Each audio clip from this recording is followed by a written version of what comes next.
Guitarists the world over have stood in awe of the unbelievable technique and musicality of Allan Holdsworth. Since his years with Soft Machine, UK, Bill Bruford, and Tony Williams' lifetime, Allan continues to be one of the true pioneers of modern electric guitar. REH is very proud to present Allan Holdsworth and his band in a live studio concert. We'll also hear from Allan as he talks about his personal approach to scales, improvising, and chordal playing. The booklet that accompanies this video contains transcriptions from the concert, along with the examples from the instructional segments. So we hope you enjoy this rare opportunity to get to know a truly outstanding musician, Allan Holdsworth.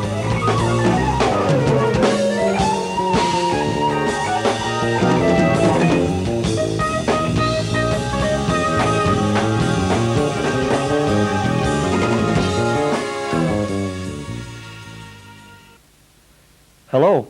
I never really wanted to do a video because I wasn't sure that I could actually do anything that would be of interest to anybody in this kind of format, because first of all, I don't think of myself as any kind of a teacher. I don't want anything that's really in this or anything that I say to be misunderstood. So I don't want to say that what I do is correct or anything. It's just so that you can have some kind of understanding of the way that I feel about music and my own music.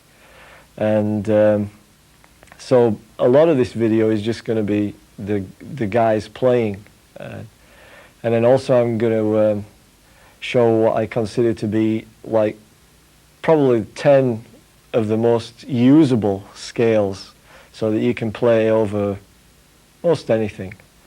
Well, this first tune that we're going to play is called Funnels, and I wrote it actually for a different group that were going to be playing at the Queen Mary Jazz Festival a few years ago. And the Queen Mary has 3 funnels, and that's why I called the tune Funnels. But we ended up not playing it at that gig, but I wrote the tune specifically for that because each one of the guys was supposed to give a hand a tune in. And I wrote this tune with the same changes for the head as for the blowing, so that it would be kind of easy for everybody to play. But it didn't end up that way. But we, since then, played it with my own band, and well, this is it.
This next tune was actually written by Alan Pasqua, and when I first met Alan, we used to play together in the Tony Williams Lifetime band, and this tune was always good fun to play because it was nice and easy to play over, so it was a good tune for us to open with sometimes, because if everybody was so nervous, you know, if we were in a town where there were lots of musicians or something, then we'd all be trembling. So we'd start with that tune because we could more or less play it.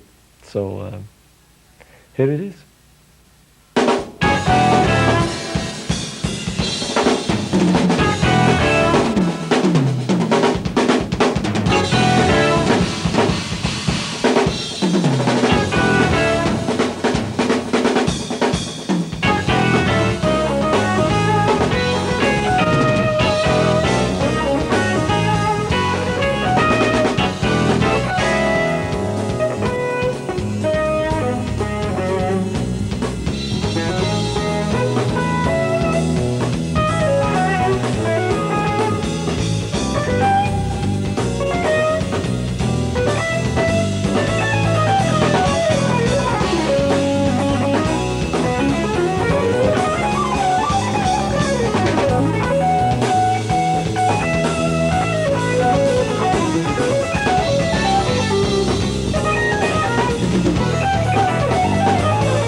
This next tune is a tune from the album The Tavachron called Looking Glass, and it's based around chords where the intervals are pretty wide.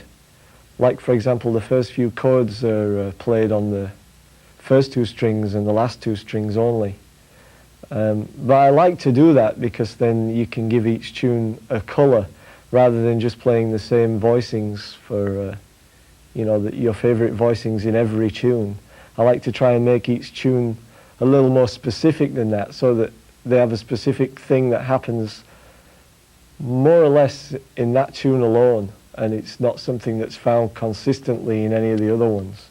Although there's obviously, because it was my composition, I guess there's some thread of evidence of lunacy in there somewhere. But anyway, this tune starts with these chords.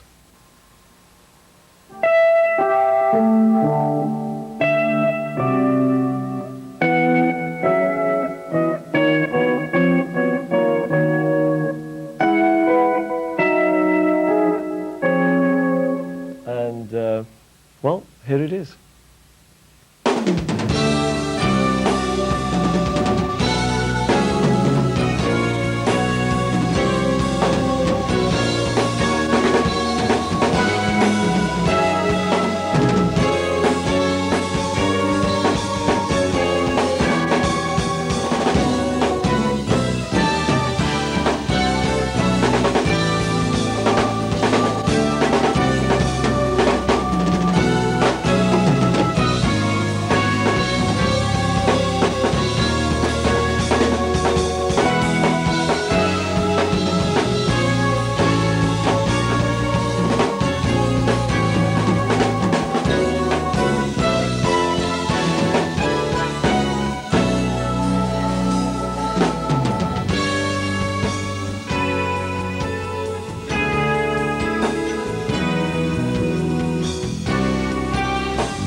Let's take a break from our in-studio concert and join Allan as he discusses improvising, along with his 10 most useful scales.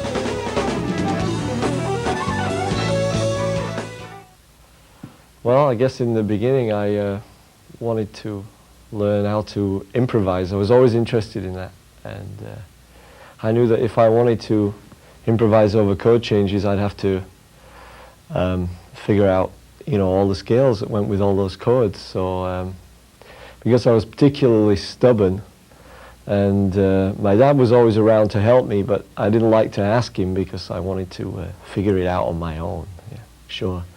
But so I guess I started out trying to figure everything out by using math.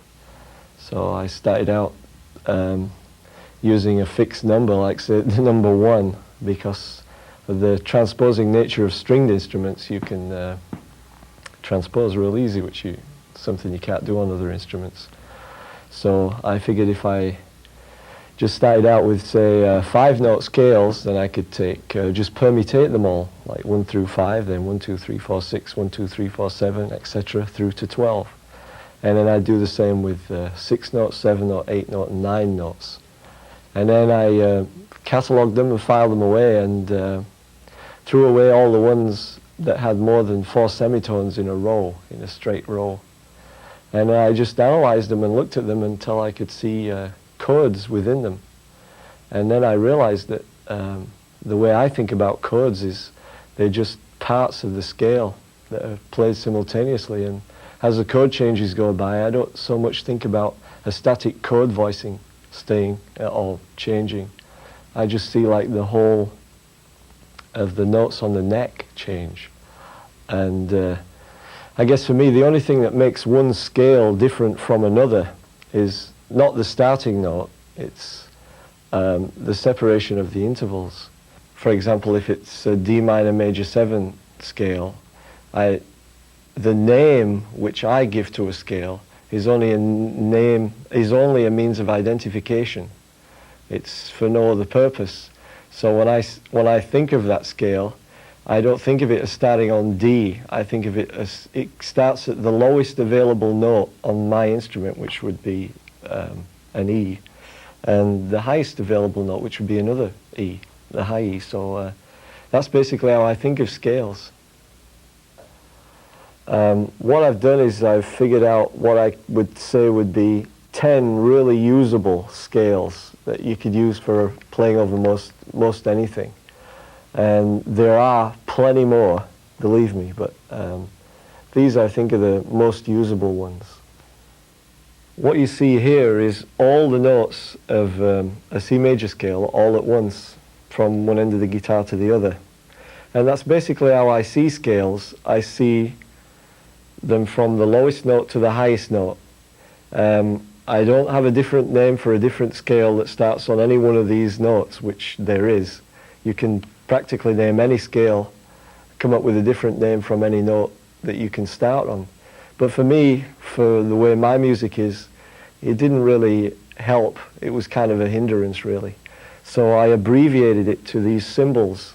And this first one, which means really like a D minor with a natural 6 to me. So that's what this is. And like I said, when I see scales, I see them the whole guitar neck like that. So it's just up to me to juggle the notes around and improvise and make melodies out of them. I think a good way to begin practicing scales basically is to try playing more than 3 notes on a string, just so you can break away from playing in a pattern like this, F major or something like that.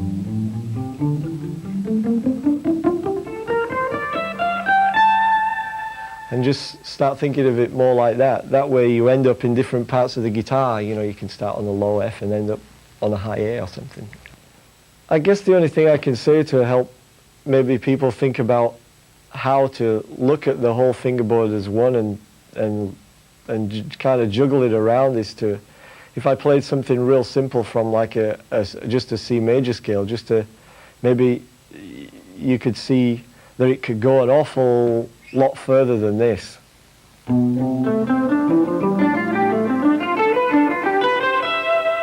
Just as an example of juggling things around.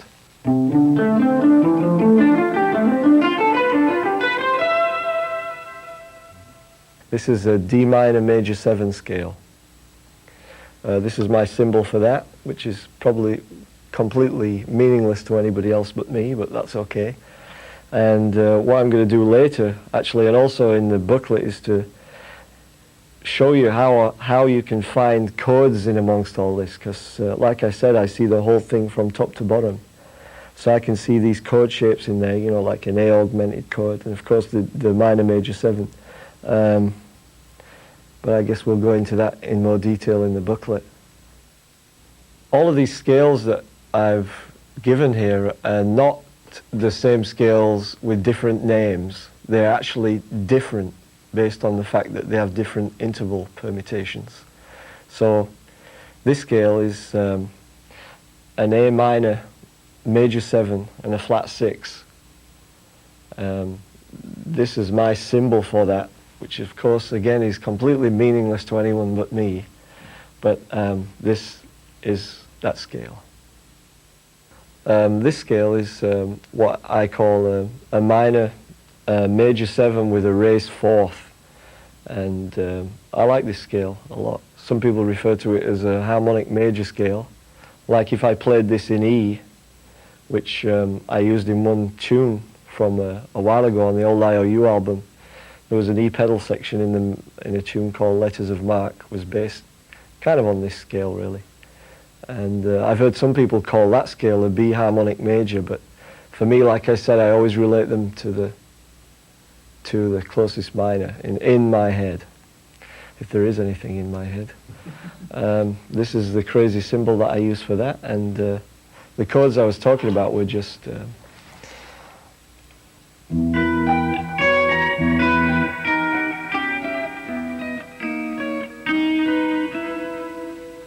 all of those chords just come from that one scale.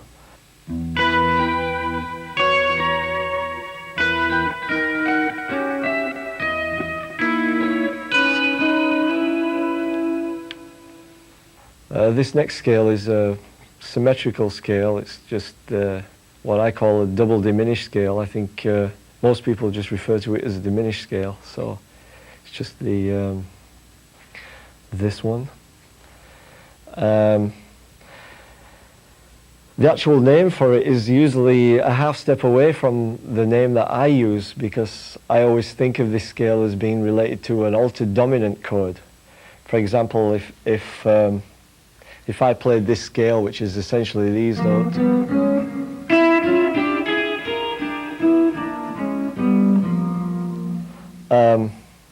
it's actually a G sharp diminished chord. But I think of it more as being like a, you know, like a G7 flat 9 chord. So that's why I use that name. Again, like I said, the name might be a little confusing, but the scale is good, it works. Like I said before, you can find all these hidden chords within these scales, which I'll kind of show you how to find later and in the booklet. But like this one, for example, it's got these...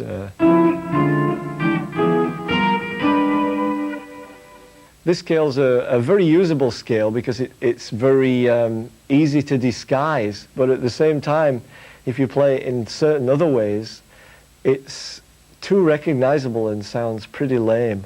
So I always try and, with this particular scale, always juggle the notes around a lot so that it's more difficult to identify. But yet, when you're listening to it, you can hear some kind of logic in there. These next three scales are what I just refer to them as basically kind of like jazz scales, but I don't use these particular three a lot, but I think it's really good to know them, so here they are. This is just like a B flat major scale, but it has the raised fifth in it as well. So essentially that's what that is. It's,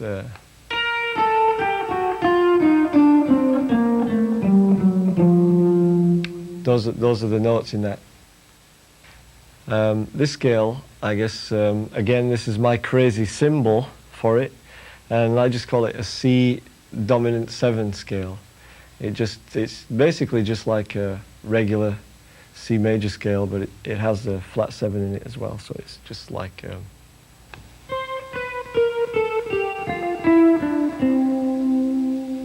etc. In terms of trying to communicate it, I think I'd call it a jazz minor scale.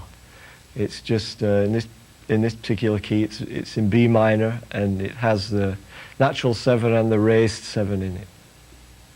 This is the second of the minor jazz scales, and this one's in A, and it's the only difference between this one and the other one is they both of the jazz minor scales have the raised 7, but the previous one had a natural 7 in it, and this one doesn't. It just has the raised 7, the 6th, the flat 6, or the raised 5th, however you want to look at it. Well, before I tell you about this last scale, there's obviously a lot of scales, and the thing is that a lot of them that I've experimented with don't complete themselves in 1 octave. They take 2 octaves and sometimes 3. But rather than trying to get into those right now, is this particular scale I've used quite a lot as a scale to modulate from one chord to another, or because it's a symmetrical scale, so it has a sound that you can recognize when you kind of hear it. And I'm not sure how you go about naming what key it belongs to.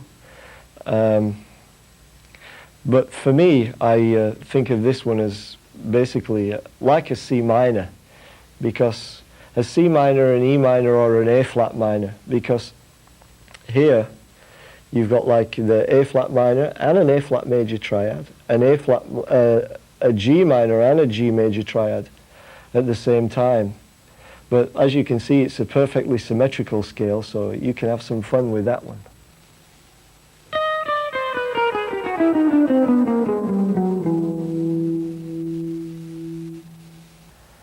I try not to practice anything that I'm going to play, in as much as like I don't learn any particular licks or something that I can just play, so I'm stringing a bunch of licks together, because that's not the way I think about improvising. I just think again about all of the notes, that are available, and you just try and make melodies out of them, and don't let your hands dictate what you think you can do. Take a look at those fingerboard charts and imagine your eyes like dancing on the notes that you want to play, and then forget about whether your hands can do it or not, or just try it.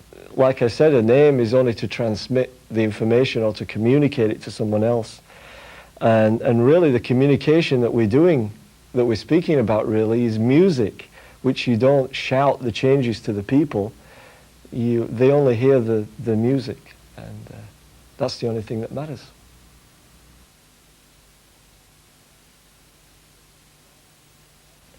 Well, I guess I started with the legato thing by accident, because I didn't really know what was happening, and I always wanted to play a horn, so I guess subconsciously I was trying to make the guitar sound more like a horn. I never really wanted to play the guitar. I don't really like the guitar for me. I love to hear other people play the guitar, of course, but it's just that it wasn't the instrument that I think I would have chosen. If I'd have been given a saxophone earlier, for example, I would have much preferred that. But my dad bought me a guitar instead, so and saxophones were pretty expensive at the time, so I ended up noodling on the guitar. I started out literally just noodling because I had no interest in the instrument, and it just developed over a period of time. So then I started to think, well, an instrument by nature of its name just means it's a tool, like a spanner or a wrench or a screwdriver. It's something that you can use to get a job done. So because I love music, I ended up trying to do it with this. So I suppose I spent the rest of my life, or going to try to spend the rest of my life, trying to make the guitar sound like it's not a guitar. And that's where the legato thing came in, because I just wanted it to be a lot more fluid than was natural for this particular percussive instrument to be. The title for this tune came from me kind of falling out of the pub one night back in England, and there was this old guy walking down the street, and I guess he must have seen all of us hooligans coming out of the pub, and he just looked at us and he said, "Boy, the things you see when you haven't got your gun." So here it is.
The chord sequence for this it's really simple, and we play over the changes, like I said, before they actually occur in the head at the end, or when we return to the thing. So, well, basically it's just an A flat to D flat to D flat minor to A flat minor to like a minor major 7 to an F sharp, and then kind of like a C minor over E.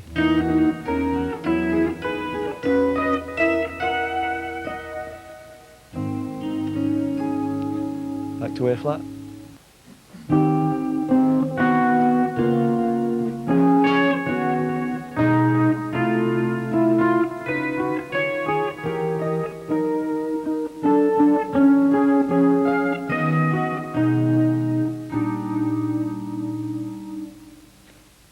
That was basically the first few chords, but the solo section of this tune, we actually play over the sequence before the sequence occurs in the head. So we solo over changes that haven't yet been heard until you get to the end of the tune. Chad Wackerman just did a solo album recently, and the album's called 40 Reasons, and we've been playing a tune from his album, and this one's called Tell Me.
We asked Allan if it was easier or more difficult for him to improvise over his own compositions. Quite often the funniest thing is people will say, oh, well, you write your own tunes, so it's easy to play on your own tunes, but it's not, for me, easy to play on my own tunes. Sometimes I'll write a tune and then have a terrible hard time with it. It's just that when I'm writing the tune, I'm not considering how difficult it's going to end up being to solo over. I don't think about that till it's done. Then when it's done, I go, how am I going to do that?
Allan Holdsworth has long been known for his incredible single-note improvising, but Allan is also a master of beautiful and unusual chordal playing. Coming up next from his home studio, Allan shows us how he comes up with his unique chord voicings.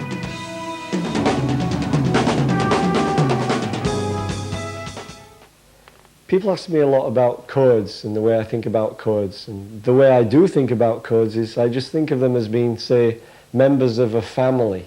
And I think of a four-note chord, for example, which most guitar chords are, as just being four members of a family. Say you have imagine a seat with 8 family members on it, and you say, 4 stand up, Stephen, George, Sarah, Winston, or whatever, stand up, and then you take a picture of those, and that's that particular chord. But they're all members of that one family. So when I hear chords moving from one chord to another, I don't just hear the static voicing of that one particular chord, although that may be important in a head, say, for example. I see it more as being the families that change as you change from one chord to the next. So I just think of chords as being based on scales. So I try to hear the scale shapes move, you know, from one family to the next as the chords go by. Well, one of the things that might happen to you is if somebody says, okay, play me an E major 7 chord, which is a pretty primitive chord, and you'd say, if you haven't been playing very long, you might just play but that's a really ugly, disgusting, dissonant sounding chord to me. So you could play another inversion of that, say, which sounds a whole lot nicer. Or instead of playing just an inversion of those notes, you could play groups of notes from that family. By family, I mean the scale in which that chord is part of. For instance, you could play some of these chords, which are all based on the E major scale.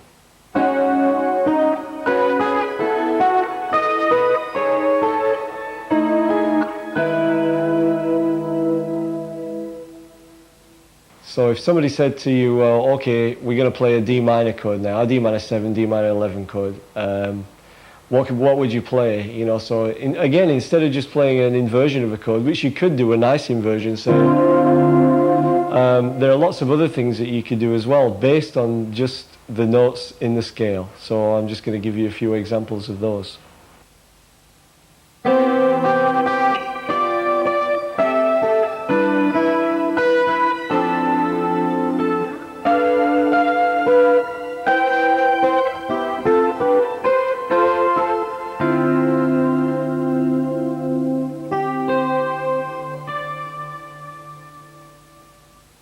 These are pretty basic chords, so as you can see, like a C major, D minor, G7 chord, any one of these notes from the scale will work. So now I'm just going to play some more examples of using the same notes from the same family, but now they're going to be kind of related to C major as opposed to D minor.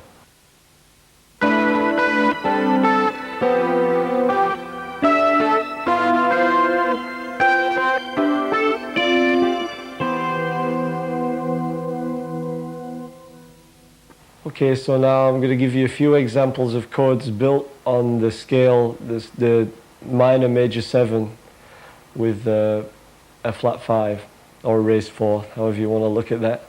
And here it is.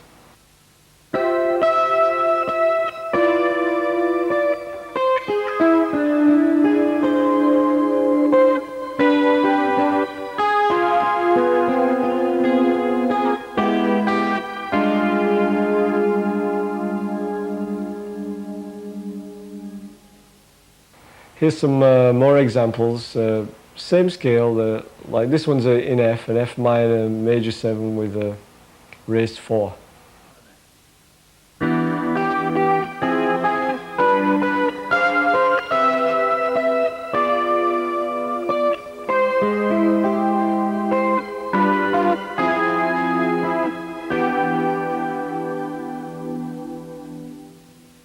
This would be a good time to check out the charts, because that way you can take a chord or a voicing that you really like and see if you can fit it or find it somewhere in the scale, and then take each one of those notes and move it up to the next step in that particular scale. That's all these are, they're just chord scales.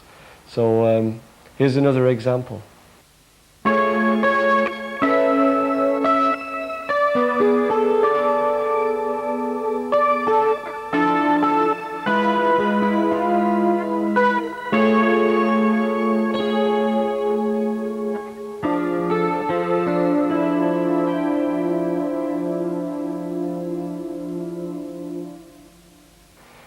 I'd like to give you another example. This one's just like, say, a D flat 7 augmented chord, and I'm just going to base all of these other chords that you'll hear around the scale, and they're not different inversions of that chord, they're just based on the scales again.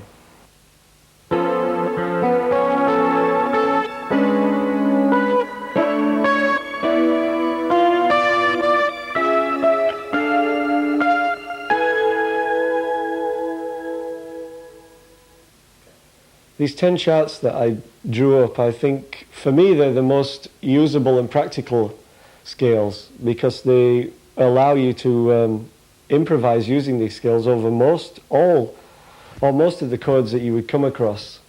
I mean, there are more, obviously, and there's hundreds of thousands of different scales, and you go crazy trying to figure it all out. But I think these are very useful scales, particularly the first 5, because they're more harmonically defined than the last 5, which I group as the jazz scales. The jazz scales have extra notes, and one extra note usually in each one, which makes them in some ways a little more ambiguous, but nevertheless I think they're really useful, and I think it's good to know them. And like I said, when you look at these charts, try and see the whole neck as if they were all lit up, you know, all those dots are lit up on the neck, and try and memorize those, so when you see chords go by, you see all of these notes changing under your hand, so you can make melodies from them. The idea is really to make music, because really names, like I said before, they're not important. It's just the language that we're trying to speak is music. So that's the bottom line. If you can make melody from the thing and make some music out of it, then it's okay. Well, this tune is called House of Mirrors because it kind of reminds me of like being in a house of mirrors, because it modulates a lot, and I like that. You know, that's why that system of numbering chords, like for example 251 or whatever, doesn't really work too well for me with my music, because they move around too much to ever have one that stays a one. But I guess because this tune does modulate a lot, that's where I came up with the title, House of Mirrors.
Well, I'd like to thank all the chaps, you know, Schooley Smirison on bass, Steve Hunt keyboards, and Chad Wackerman drums for really helping me out on this. They did a great job, and thank you, chaps. Well, I hope it wasn't too much of a miserable experience, and I'd really like to think that you can get something from this. And the thing that I really wanted to get over is that I really am a big believer in trying to figure out ways to do things on your own, because then they become more meaningful to you. You understand them on a much deeper level than you would if you were just repeating something parrot fashion or something that someone else showed you. Because sometimes, even though you would know or understand eventually what you'd been shown, for some reason there seems to be something missing in that for me. So I really like to encourage everybody to try and work really hard on their own to develop themselves. So good luck.